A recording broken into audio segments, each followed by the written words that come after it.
오늘부터 우리가 성경의 인물을 통해서 하나님을 믿는 우리 그리스도인이 세상에서 어떻게 살아가야 되는지 배움을 얻으려고 합니다. 첫 번째 시간으로는 우리가 다 아는 다윗에 대한 이야기를 보려고 합니다. 다윗은 성경에서 믿음의 대표적 모델로 나옵니다.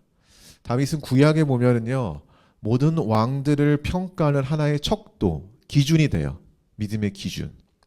그래서 성경에 보면은 심지어 다윗과 같은 왕이 없었더라라고 말할 정도로 아주 중요한 존재로 나옵니다. 여러 왕들의 평가의 척도가 된 이 다윗의 인생에는 여러 사건들이 있었는데요. 그 중에 가장 중요한 사건 하나를 우리가 선택하라고 한다면은 저는 골리앗과의 전투 내용을 뽑을 것입니다. 왜냐하면은 이 사건 이후로 평범 이하의 삶을 살았던 이 다윗이 비범한 인생으로 살게 되거든요. 그러니까 인생의 변곡점이 된다라는 거예요.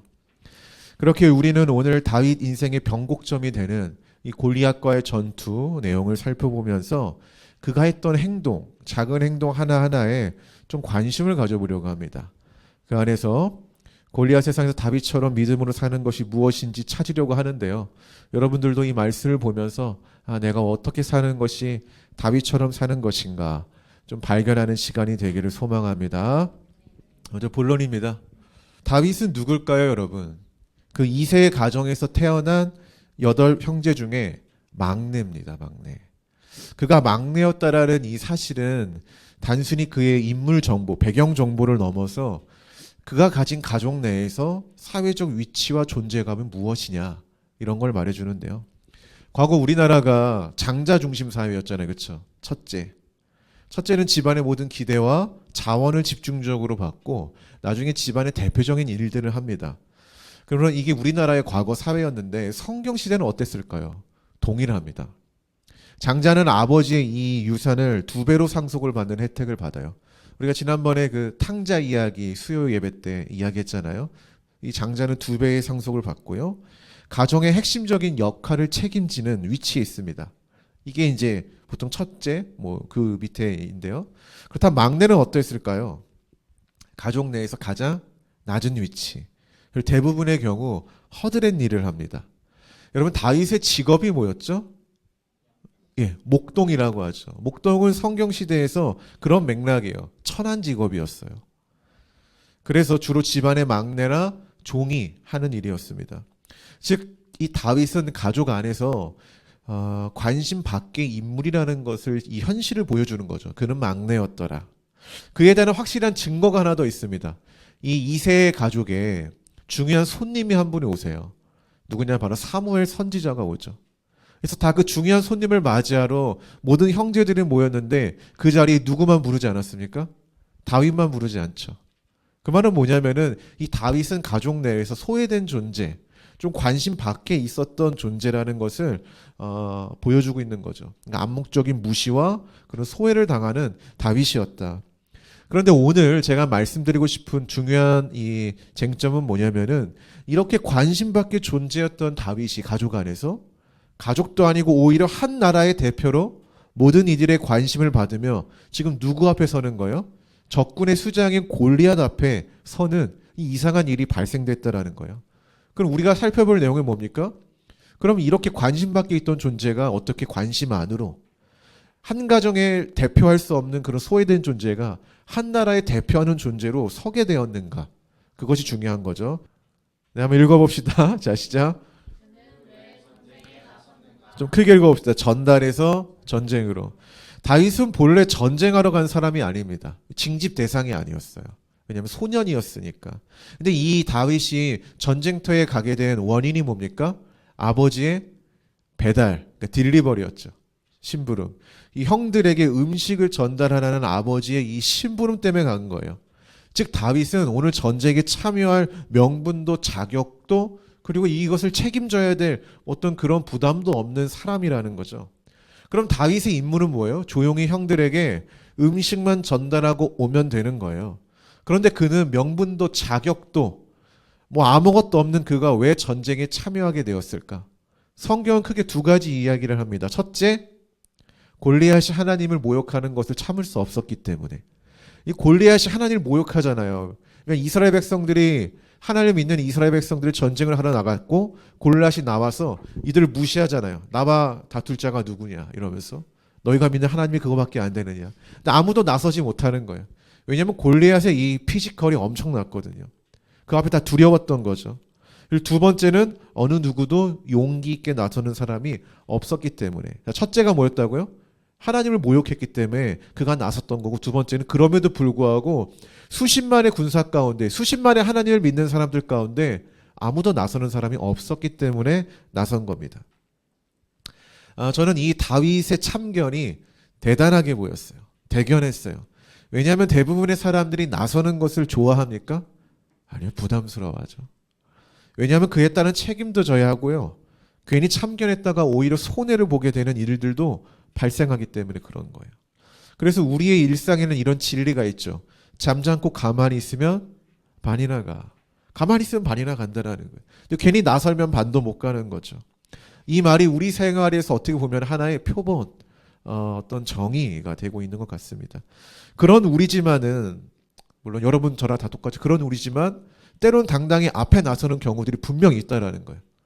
그렇게 차분하고 숨어있기 좋아하고 나서는 걸 싫어하는 우리지만은 어느 때는 당당히 나서야 되는 그때가 있다라는 거예요.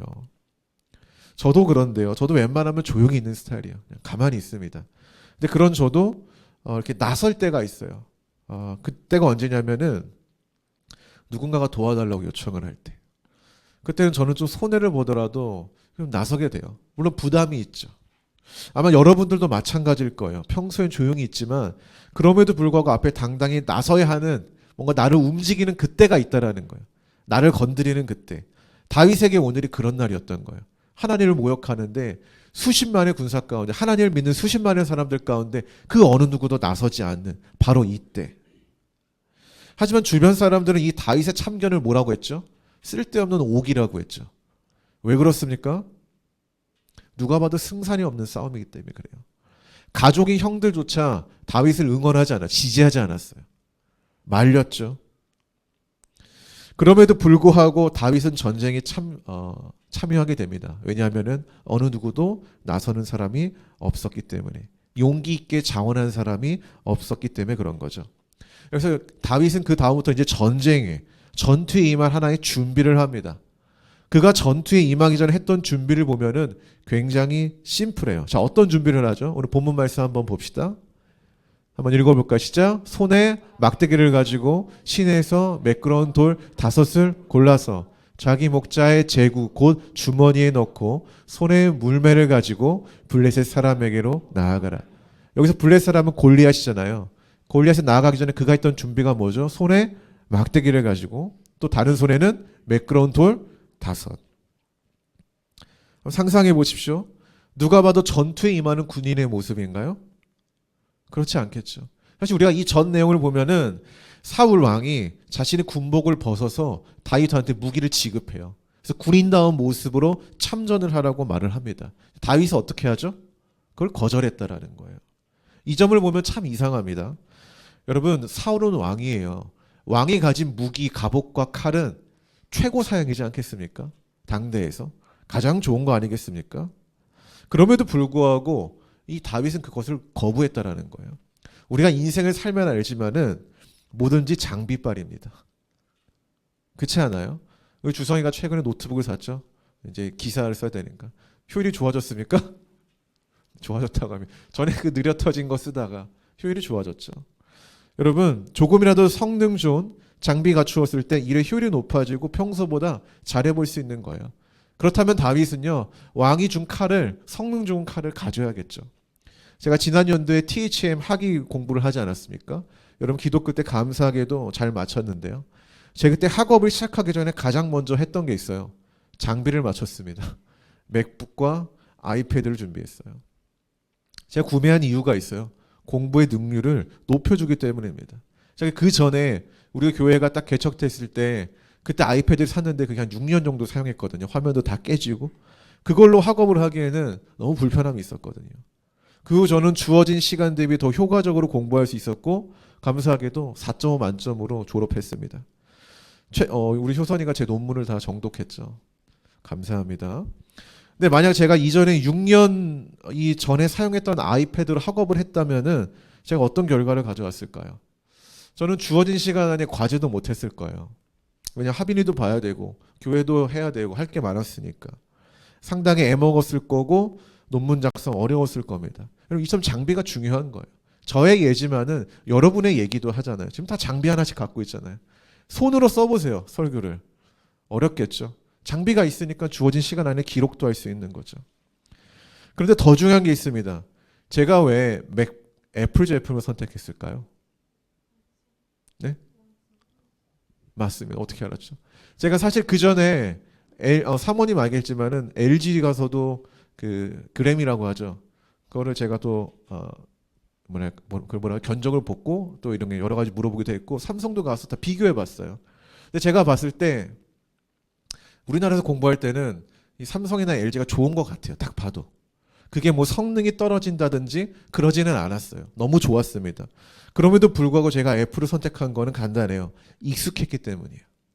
다 떠나. 저는 그 전에 아이패드를 사용했었고 아이폰을 사용하고 있으니까 이 애플 제품이 저에게 너무나도 익숙한 거예요. 그러니까 사용을 해보니까 어떤 업무를 처리할 때도 이 그냥 뭐 삼성 제품보다는 저는 그 전에 사모님이 쓰던 옛날 애플 제품을 썼거든요. 노트북. 훨씬 편했던 거죠. 저는 그 이유 때문에 이 제품을 애플 제품을 선택한 거예요. 익숙하기 때문에. 오늘 다윗도 마찬가지예요. 이 사울 왕이 준 무기는 정말 최고급 사양 아닙니까? 당시에. 이게 고고학적으로 증명된 거거든요. 그럼에도 불구하고 그것을 선택하지 않았습니다. 성경에 보면 뭐라고 나옵니까? 그 이유를 나에게 익숙하지 않기 때문이라고 나와요. 다윗의 직업이 목동이라고 했는데 당시 목동들은요. 평소에 저기 보면 물맷돌이라고 나오죠. 물매를 주로 사용했대요. 왜 그러냐면은 내가 양을 지켜야 하는데 이 양을 빼앗아가는 무리로부터 지키기 위해서. 그래서 돌을 던지는 물맷으로 돌을 던지는 연습을 했다고 합니다. 근데 이게 손으로 던지는 거 아닌 거 알죠? 이렇게 뭔가 주머니에 넣어서 이렇게 돌려서 던지는 건데요. 최근에 여기에 대해서 과학적인 결과가 있습니다. 목동들이 쓰던 물맷돌이 한 번 던지면은요 최대 속도 150km. 야구 선수 그러니까 우리나라 탑 클래스 야구 선수가 던지는 그 키로수가 나온다라는 거죠. 거리가 최대 200m. 우리가 군인들이 군대 가면은 104로 밭, 154로, 254로 이렇게 총 쏘는 하거든요. 우리가 쏴봤자 250m를 쏴요. 명중률 때문에. 근데 이게 최대 200m 이상. 숙련자라면은 명중률이 굉장히 높았다라는 거예요. 심하면 뼈를 부러뜨리거나 두개골도 파열할 수 있는 무기라고 합니다. 실제로 이걸 던졌을 때 골리앗의 이마에 딱 박히잖아요. 가능하다라는 거예요. 그리고 더 중요한 게 있어요. 이 칼은 근접전 무기입니다. 사울 왕이 준 칼은. 자, 근접전 무기는 나보다 피지컬이 좋은 사람한테 효과가 있을까요, 없을까요? 없겠죠. 골리앗은 자기도 더 큰데. 근데 이 돌은 뭡니까? 물맷돌은 원거리용 무기라는 거예요. 즉 뭐냐면은 이 다윗이 익숙한 걸 선택한 것도 맞지만은 굉장히 자기에게 맞는 자기의 그 체구와 이 상황에 맞는 무기를 선택한 그런 지혜로움을 보였다라는 거죠. 우리는 이 다윗이 골리앗 앞에 맞서기 전에 고성능 무기를 포기하고 자신에게 익숙한 무기, 이 상황에 맞는 무기를 고르는 장면을 보면은요. 우리가 이 세상으로 나아갈 때 어떤 모습으로 나아가야 되는지 중요한 단초를 하나 제공한다라는 거예요. 여러분 익숙하다라는 건 뭡니까? 단순히 편안하다라는 게 아니에요. 오랜 시간 실천과 그러니까 훈련과 실천에서 나온 준비된 능력이라는 거예요. 익숙함. 어떤 걸 반복했을 때 나에게 주어진다라는 거죠. 그만큼 자신 있는 거라는 거예요. 이처럼 그리스도인이 골리앗과 같은 두려운 우리가 세상에서 살아갈 때 내가 가장 다룰 수 있는 무기 한 가지 정도는 준비해야 된다라는 거예요. 그냥 좋은 걸 들고 우리가 사는 게 아니라 나에게 딱 맞는, 나에게 적합한 그 한 가지가 있어야 된다라는 거고 여러분이 살 때 그 단 한 가지를 만드는데 노력을 해야 된다라는 겁니다. 자, 그럼 어떻게 해야 될까요? 우리 다음 한번 읽어볼까요? 한번 읽어봅시다. 시작. 좋은 습관은 나만의 물맷돌을 만드는 첫걸음이다. 시간, 반복, 노력은요. 나를 나답게 만들어가는 기본적 요소입니다. 다윗이요. 골리앗이 이긴 게 요행이라고 생각합니까? 그냥 어쩌다가 던졌는데 그 딱 맞았을까요? 저는 그렇게 생각하지 않습니다. 평소에 훈련된 좋은 습관들이 이 막상 현장에서 능력으로 나타났다라는 거예요. 반복의 시간이 더해지면 전문성이 되는데 전 여러분들이 그렇게 좋은 습관을 만들어서 전문성을 갖춘 사람들이 되었으면 좋겠습니다. 그래서 골리앗과의 이 세상, 골리앗과 같은 세상 속에서 여러분 살 때 전문성을 갖고 사는 여러분들이 되었으면 좋겠어요. 할렐루야. 목사인 저에게 전문성은 뭘까요? 성경에 관련된 일 아닐까요? 성경을 가지고 설교하는 건 아니겠습니까?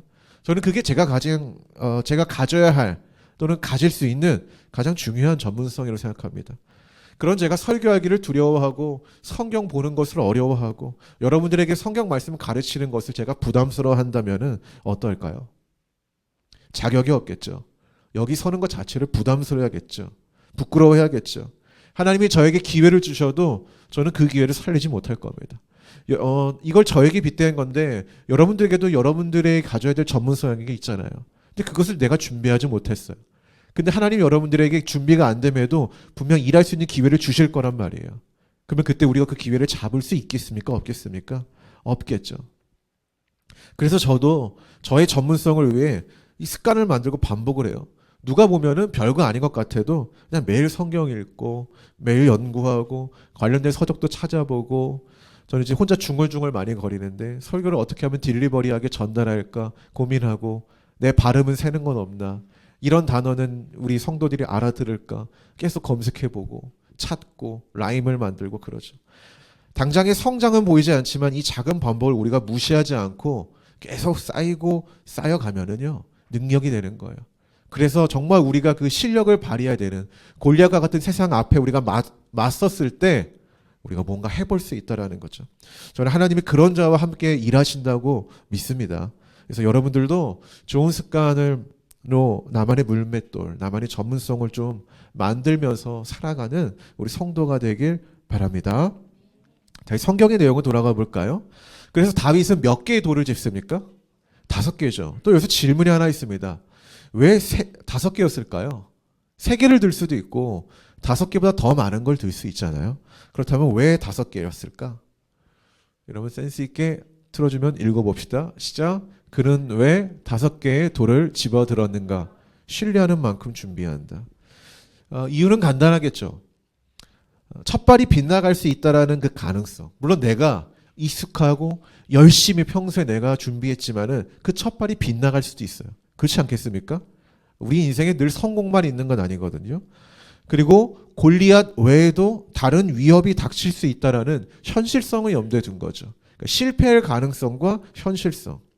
여러분 사무엘하 21장과 역대상 20장을 보면은요 이런 내용이 나와요. 골리앗 외에도 가드 지역에 골리앗과 같은 거인이 4명이 더 있다고 나와요. 그러니까 이 전쟁은 골리앗과 같은 이 거대한 어떤 피지컬 좋은 장군이 1명이 있던 게 아니라 5명이 참전한 거죠. 그래서 일부 학자들은 다윗이 골리앗만이 아니라 그의 형제들, 그러니까 다음 타자 계속 나온다라면 그 4명을 염두하고 지금 돌을 챙겼다라고 본다라는 거예요. 즉 무모하게 하나만 들고 간 게 아니라 하나님을 신뢰하면서 인간의 몫인 최선을 다한 사람이라는 거죠. 근데 물론 결과적으로 다윗이 나머지 4개의 돌을 사용했나요? 그러지는 않죠. 하나만 사용했습니다.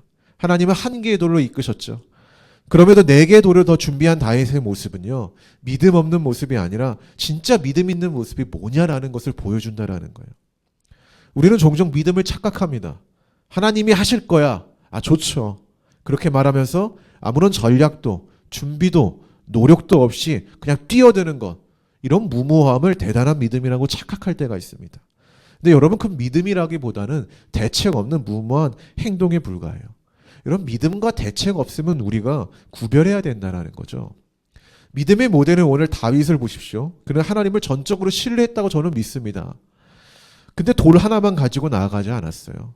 돌 5개의 돌을 준비했고 이 모습은 하나님을 신뢰하지 못하는 행동이 아니라 하나님을 전적으로 신뢰하고 신뢰하는 만큼 자기가 최선을 다해 준비하는 그런 온전한 믿음의 모습을 보여주는 하나의 표본이라고 볼 수 있다는 겁니다. 여러분 하나님이 여러분의 삶 가운데 함께 하실 믿습니까? 그럼 그만큼 준비하시라는 거예요. 그만큼. 이런 모습은 골리앗과 같이 거대한 세상 앞에서 너무나도 작아 보이는 우리가 어떻게 살아가야 될지 또 하나의 배움을 선사하죠. 제가 요즘 하빈이한테 이제 등원을 할 때 들어가 선생님 인사하고 마지막에 선생님이 하빈아 아빠한테 인사해야지 이럴 때 하거든요. 그때 이제 하빈이를 안으면서 꼭 하는 말이 있어요. 하빈아 따라해. 오늘도 최선을 다하자. 하빈이가 오늘도 최선을 다하자 이래요. 저는 하빈이가 누군가의 부러움을 받는 최고의 삶이 아니라 자신에게 당당한 최선의 삶을 살았으면 좋겠습니다. 사실 인생에서 결과는 좀 중요하지 않아요. 누구나 실패를 하고요. 누구나 좌절을 해요. 우리가 이렇게 뭐랄까 선망의 대상으로 보는 사람들 있잖아요. 뭐 그 세상적이든 어떻든 간에 그 사람들도 다 실패의 과정이 있었어요. 없었다고 말할 수가 없다라는 거죠. 그래서 중요한 건 뭐예요? 그 과정에서 내가 부끄럼 없이 시간을 보냈는가 아닌가. 이게 더 중요한 거예요. 그런 삶을 사는 자가 결국 마음이 단단해지고 시기는 다르지만 결국 좋은 결과를 얻어내기도 하더라고요. 자, 그리고 하빈이한테 그런 말을 하는 이유는 사실 저에게 하는 말이기도 해요. 저에게. 내가 오늘 하루 최선을 다했으면 좋겠다. 우리가 하나님께 드릴 최고의 예배는, 최고의 재물은 주어진 하루를 부끄럼 없이 최선을 다해 사는 것. 그거 아닐까요? 정말 주님이 우리에게 원하시는 재물 말입니다. 어쩌면 오늘날 우리가 다윗의 이야기를 읽고 있는 우리가 손에 들어야 할 5개의 돌은 부끄럼 없는 최선이라는 삶의 이름일지도 모른다는 거예요. 저는 여러분들이 이 가치를 잊지 않았으면 합니다. 어떠한 일을 할 때 나는 정말 최선을 다했는가 스스로 좀 질문을 했으면 합니다. 할렐루야. 사실 그 다음 문장이 하나 더 있는데 잠깐 삭제했거든요. 근데 또 얘기해야겠어요. 저는 우리 교회 전사님들이 설교 준비할 때 미친 듯이 했으면 좋겠어요. 그냥 원고 쓰고 끝난 게 아니라 벽 보고 미친 듯이 연습하고 다 외우고 전 그랬으면 좋겠어요. 물론 이제 제가 그 길을 걸었기 때문에 그러면 설교를 잘할까요? 안 될 때가 많습니다. 저도 어디 가서 실패한 설교를 너무 많이 했고 잊고 싶은 기억들이 있어요. 어느 교회 수요 예배, 어디 수련회 이런 것들이 있거든요. 근데 그런 것들을 제가 곰곰이 생각해 보면 실패 이유는 단 하나예요. 내가 그만큼 준비하지 않았어요. 내가 하나님을 신뢰하는 만큼 철저하게 하지 않았어요. 저는 우리가 일을 할 때도 그렇게 했으면 좋겠어요. 할렐루야. 우리 전사님들이든 우리 성도들이든 각자의 맡은 일을 그렇게 했으면 좋겠다라는 거예요. 이제 말씀을 결론을 맺겠습니다. 여기까지 설교를 들으면 우리는 이런 생각이 들 겁니다. 이건 세상에서 말하는 자기계발 내용과 다를 바가 없네. 맞죠? 다를 바가 없어요. 최선을 다해라. 좋은 습관을 만들어라. 이거는 자기계발 서적에 있는 내용들입니다. 하지만 다른 부분이 하나 있습니다. 그게 뭔지 아십니까? 누구를 위해 하는가라는 거예요. 여러분 오늘 다윗이요.